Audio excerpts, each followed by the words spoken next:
Good night, fellow punters. The clock on the wall says 10 past 10, later than I had planned, but have a head like a sieve tonight. Didn't sleep that well last night, tossing and turning, and had to take tablets, and meant to do a couple of things today, didn't get them done. So went for a couple of pints this evening, and my head now is like as if I had 14 pints. It's just ready to collapse.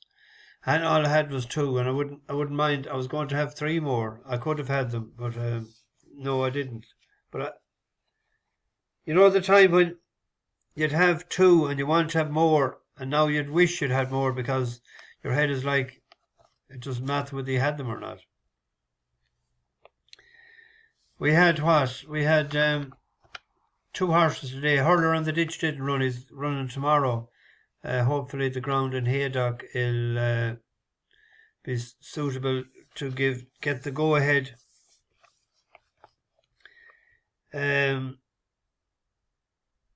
Artesian Dancer.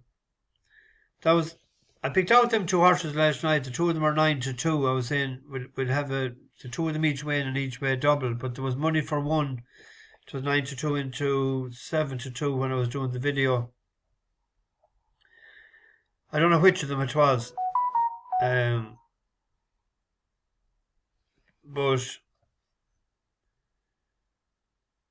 he went for home too soon. If you spared him a little bit, and the last time he was coming from behind, and the winner had flown, and today roles were reversed, and we just didn't have enough gas left in the tank to hold on. He just needed to hold on, I thought, a little bit longer, especially in Lingfield, because they always come from behind, or they seem to come from behind. And I was having a pint when Urban Speed, he traded short and running. He was bet by an egg, was it? There was money for Hannon's yoke, all right. Tomorrow, tricky racing. No, we'll skip that for a minute. Haydock, 220. This is actually a more suitable race because it's novices for Hurlerontheditch. I said that last night, that there was sort of seasoned campaigners he was up against today. I was happy in one way that the racing was called off today. It gives them an opportunity against novices. The King of Rye Hope, Skeletons, is probably the main danger. But we'll go the Hurlerontheditch. I won't show the video. He's 7-4, 15-8. Seems to be between the 2 of them. Kieran Geddings is down to ride Hurlerontheditch, and we'll see how he'll get on with it. Where do we go? The 210 at Lingfield. It's a class 3.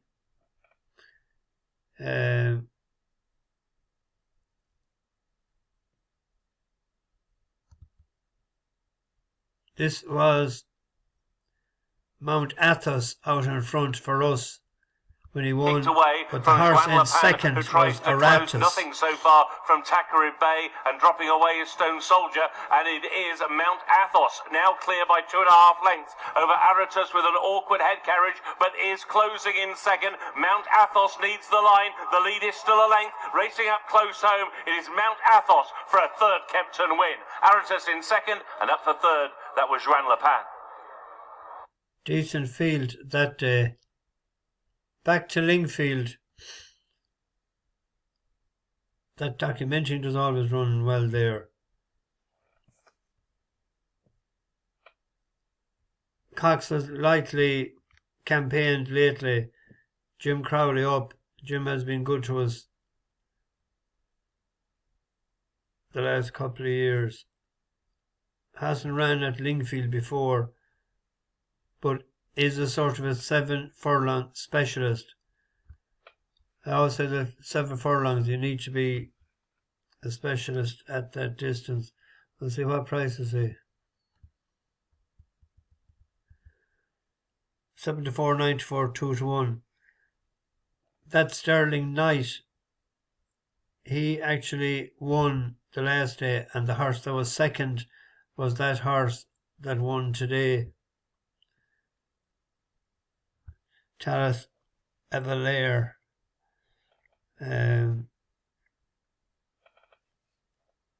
But as I said last night, that he was more a miler. He finished well the last day, but I'll go with a higher class horse, I think, in Aratus. There's a couple of good races at Kempton tomorrow night. The 2 mile race. Remember this last year? We had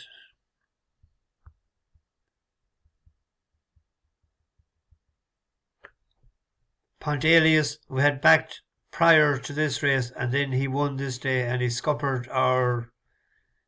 He had finished 4th actually previous to this, and he let us down for an each way cume, and then he came out and he won at 17-2.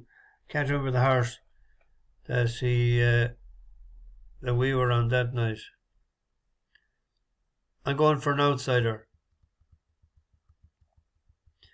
The heap of these that ran against each other the last day. Sleeping Line went out in front. We were on Vino Victrix. There was a power of money for him all day. And Sir Chauvelin came as an 11-year-old to wipe everybody clean.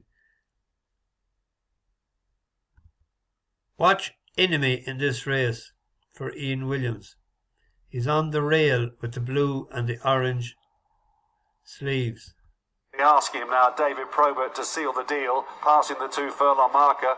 He's still up by about 6 or 7 lengths. Vino Victrix under a drive, so too Enemy. Richard Kingscote on the inside. A furlong left, the last here for Sleeping Lion. They're whittling away, chipping away at his lead. Sir Chauvelin taking off on the outside under David Egan. Looks like the biggest threat. Sleeping Lion, Sir Chauvelin joining in on the line, and it's a bobbing finish. What a finish that was with Sir... I'm just trying to read between the lines. I think they were thinking of tomorrow night. This is a classy old yoke. He won out in Medan, and he won for us before. He's 103 now.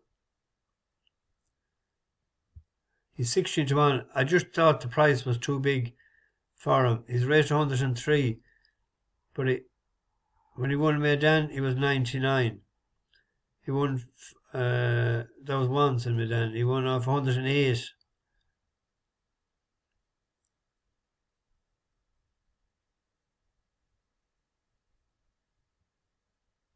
Coming down the ratings, Ian Williams targets these races. Now, this fella might be in the first 6, but at 16-1, I thought he was worth the punt tomorrow night. We're paying 4 places.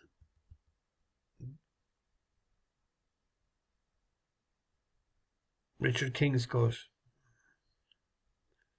There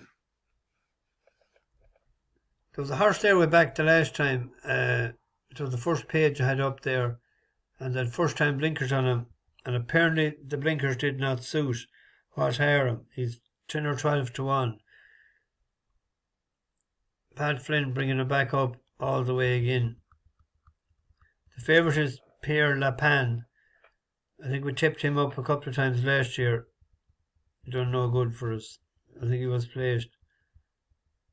I wouldn't be surprised. There's our buddy Derek Desert Highway, won at 20-1 for us last year as well. Morning Approach, he's a reserve. Tipped him and didn't do the business, and then he won next time out. I wouldn't be surprised if Whatharm could run into a place tomorrow night at a big price, 11 or 12-1. Blinkers are off this time.